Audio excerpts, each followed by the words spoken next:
علی صاحب یہ ضرور بتائیے گا جس طرح اس پالیسی کے آپ نے بہت سے بینیفٹس گنوائے اور اس سے پہلے آپ نے ذکر کیا کہ جو پہلے ماضی کے حالات رہے بہت سی کمپنیوں کے نام آپ نے گنوائے جو پاکستان چھوڑنے پر مجبور ہوئی،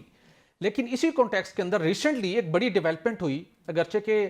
کچھ لوگوں نے ڈیفرنٹ اینگلز اس کو دیکھنے کی کوشش کی، ہم نے اس کو جاننے کی کوشش کی، پازیٹیو ڈیولپمنٹ تھی جب یہ پالیسی منظور ہو گئی، اگرچہ کہ نوٹیفیکیشن کچھ مہینے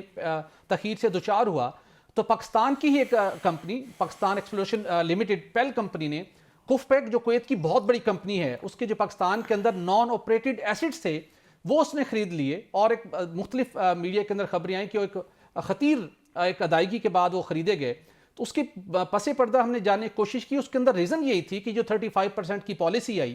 وہ کمپنی کو ایک ہوپ ملی کہ ہم یہاں پر بہتر طریقے سے بزنس کر سکتی ہیں، مزید ایکسپلوریشن ایکٹیویٹیز کر سکتی ہیں اور انویسٹ کر سکتے ہیں۔ آپ پیل کمپنی کی طرف سے کوفپیک کے نان آپریٹڈ ایسٹس کو ایکوائر کرنے کو کس نگاہ سے دیکھتے ہیں؟ دیکھیے جی، میں سب سے پہلے تو یہ کہوں کہ میرے لیے جو پیل کمپنی ہے اس کے ساتھ میرا ایک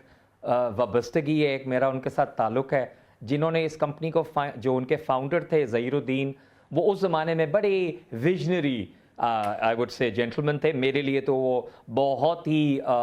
قابل احترام اور میرے ساتھ ان کا ایک احترام کا اور گھر کا ایک رشتہ تھا، اور ماشاءاللہ آگے سے جو ان کے برخودار ہیں انہوں نے بڑے اچھی طریقے سے یہ کمپنی چلائی ہے، اور میرے حساب سے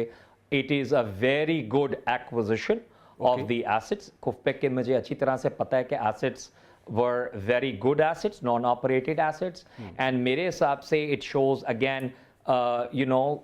diversity in the market کہ وہ پیل نے وہ assets acquire کیے ہیں، اور I'm sure پیل ان کو مزید ان کی acceleration لائے گا ان لائسنس میں، because it's a very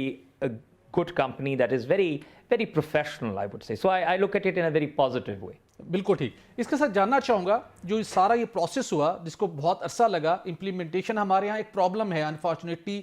policy making ایک الگ چیلنج ہے، پھر اس کی امپلیمنٹیشن ایک نیا چیلنج بن جاتی ہے۔ تو اب اس سارے سینیریو کے اندر جو امپلیمنٹیشن کا معاملہ تھا اور اس کی جو فریم ورک کی تیاری ہوئی اور اس سے پہلے پالیسی کے اندر جو امینڈمنٹس ہوئیں اس کے اندر آپ اسپیشل انویسٹمنٹ فیسیلیٹیشن کونسل کا رول کیا دیکھتے ہیں؟ چونکہ سب نظریں وہاں پر جمی ہوئی تھی، وہاں سے ایک ہوپ تھی کہ اب کوئی نہ کوئی اس بات کو سنے گا اور رائٹ ڈائریکشن کے اندر موو ہوگی۔ اس سارے معاملے کے اندر ذرا ایس سی ایف سی کے اوپر رول کے اوپر اگر آپ روشنی ڈال سکیں۔ دیکھیں جی، اس میں میں سب سے پہلے تو یہ کہوں گا کہ کیونکہ میں خود عینی شاعر ہوں اس کا، اور میں خود ان میٹنگز میں پرائم منسٹر صاحب کے ساتھ جو ہوئی تھی میں خود موجود تھا، اینڈ میں نے اس میں ایکٹیولی پارٹیسپیٹ کیا۔ مجھے ایک چیز دیکھ کے اور جان کے اور ایکسپیرینس کر کے بڑی پازیٹیوٹی ملی، that government of Pakistan SIFC نے دیکھا کہ ایک پرٹیکولر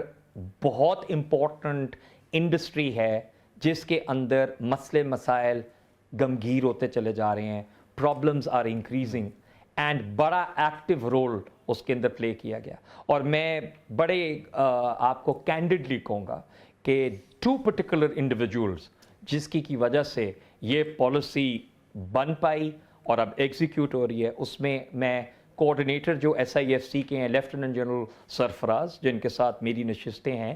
اینڈ آئی فاؤنڈ ہم ٹو انڈرسٹینڈ دی انڈسٹری۔ ان کی جو ٹیم تھی، مجھے بڑی خوشی ہوئی ان کے ساتھ انٹریکٹ کر کے کہ ان کو یہ جو ENP کا سیکٹر ہے یہ اس کی سمجھ بوجھ تھی، ان کو پیٹرولیم کنسیشنز اگریمنٹس کی سمجھ تھی، کیونکہ ہمارے لیے جی پیٹرولیم کنسیشنز جو اگریمنٹ ہوتے ہیں ان کے بغیر چلنا ناممکن ہوتا ہے۔ سو کسی بھی وقت اگر آپ کسی بھی دنیا کے کسی ممالک میں بزنس کر رہے ہیں اور اگر آپ کے ٹیکنوکریٹس PCA نہیں سمجھتے ہیں یا PCA کی سمجھ میں کوئی میں کہوں گا کہ there is some shortage or there is some lack of that intellect، تو بات نہیں بن سکتی ہے۔ تو جنرل صاحب کو میں خراج تسلیم بھی پیش کروں گا اور یہ بھی کہوں گا کہ جو ان کی ٹیم جس کے ساتھ میری انٹریکشنز رہی، I must give them full marks for understanding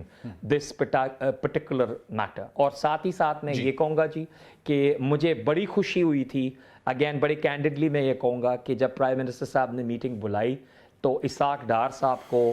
us committee کا ہیڈ ایک بنایا گیا اباؤٹ جو ویریس معاملات ہیں پیٹرولیم میں جن کو دیکھا جا رہا ہے، اور اسحاق ڈار صاحب میں تو بچپن سے سچی بات ہے دیکھتا چلا آ رہا ہوں کہ ان کا جو ایک بڑا پازیٹیو رول ہوتا ہے, مجھے ان کی ایک بڑی اچھی ایک عادات لگتی ہے دیٹ وہ میٹنگ اینڈ ہی نہیں کرنے دیتے ہیں جب تک کوئی نہ کوئی ٹینجیبل رزلٹ نہیں آ جائے. اینڈ آخر میں جی اگین میں یہ بھی کامنٹ ضرور کروں گا کہ اس چیز کی بھی بڑی خوشی اور ایک آپ کہہ لیں سینس آف وہ کانفیڈنس بلڈنگ میجر میں کہہ دیتا ہوں جی ہوتا ہے کہ جو ایپیکس کمیٹی چلتی ہے ایس آئی ایف سی کی, اس میں it's good to see that the prime minister, the military chief of army staff وہ خود بیٹھ کے دونوں یہ ساری جو آپ کے ویریس اینگلز ہیں ان کو دیکھتے ہیں اور اتنی پازیٹیوٹی آتی ہے. میں پھر ایک دفعہ ریٹریٹ کروں گا کہ آپ دیکھیے لاسٹ ٹائم پالیسی 2012 میں آئی تھی اور میں آپ کو 6 فیلڈز گنا سکتا ہوں جو انٹرنیشنل ڈسکوریز اس پالیسی کی وجہ سے آئے تھے. تو آپ دیکھیے گا کہ اگلے کچھ عرصے میں ہی آپ کو اس پالیسی کی الگ الگ جو ہے ایڈوانٹیجز فار دی انڈسٹری نظر آنے